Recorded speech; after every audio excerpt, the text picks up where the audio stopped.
Today we're going to talk more about Chapter 17, Sampling Distribution Models.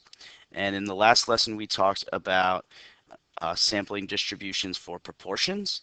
And this time we're going to talk about sampling distributions for means. And what we have here is what's called the central limit theorem, which is also known as the fundamental theorem of statistics. So take a second and read that.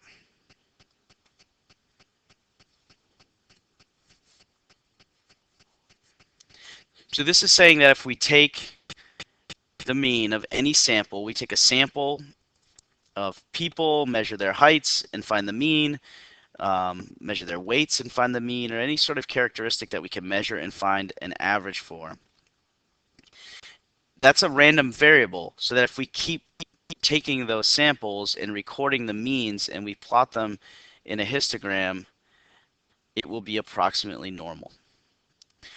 And it's important to note here that the larger the sample is, the better the approximation will be. So the larger the sample is, where we find the means, the better off the distribution will look like a normal model. This is very similar to when we had sample proportions. So just like with proportions, we have to satisfy some assumptions and conditions, and they're pretty much the same. We have to have independent individuals in the sample that need to be selected randomly. Most of the time we have to assume that. We have to sample less than 10% of the population. Again, because most of the time the people aren't independent of each other, but if we have less than 10% of the population, we can assume they're independent. And then we need to have a large enough sample. And that's a little vague, especially compared to proportions, where we had to calculate n times p and n times q.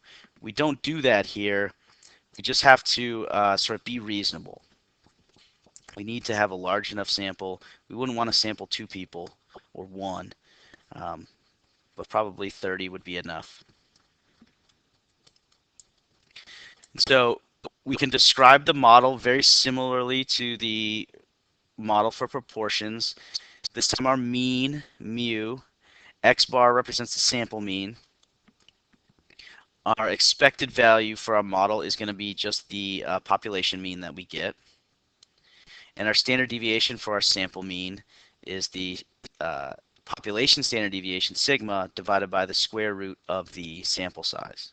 So again, in our notation here, we have a normal model described by this mean and this standard deviation.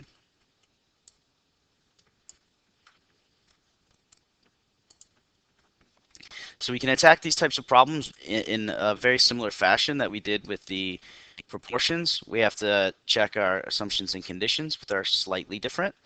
And then we have to calculate our mean and standard deviation, which are a little bit different. But the process is the same. So I first find out we're going to assume these are independent and random female students. These are our female students from the last lesson. We had 200 randomly selected female students, which is less than 10% of, I believe they're 18-year-old women in the United States. And 200 is a pretty significant sample size, so we'll say that it's large enough. And so what we can do now is approximate our model with a normal model that has a mean that's given to us. The CDC is reporting the mean is 143.74 pounds for 18-year-old women. They also give us a standard deviation of 51.54, and so we have to calculate the standard deviation for our sample. So we take that 51.54 and divide it by the square root of our 200 randomly selected women to get a model that looks like that. We're going to approximate this using a normal model with mean 143.7 and standard deviation 3.64.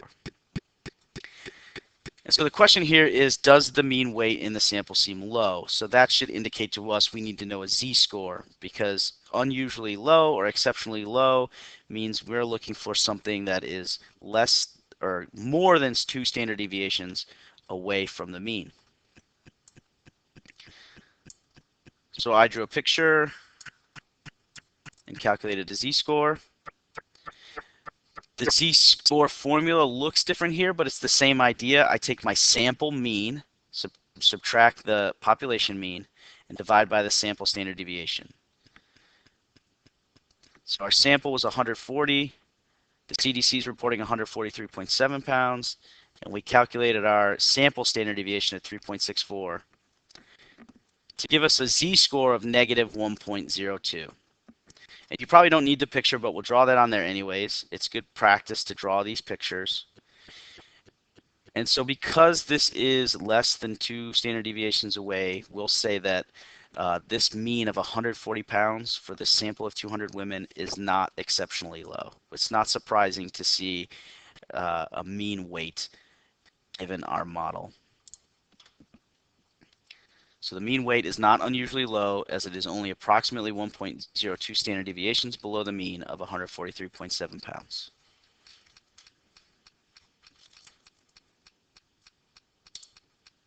So I didn't want to do too many of those on the lesson because we'll do a couple in class. It's very similar to the population proportions. So make sure if you do have questions that you're ready to ask them in class.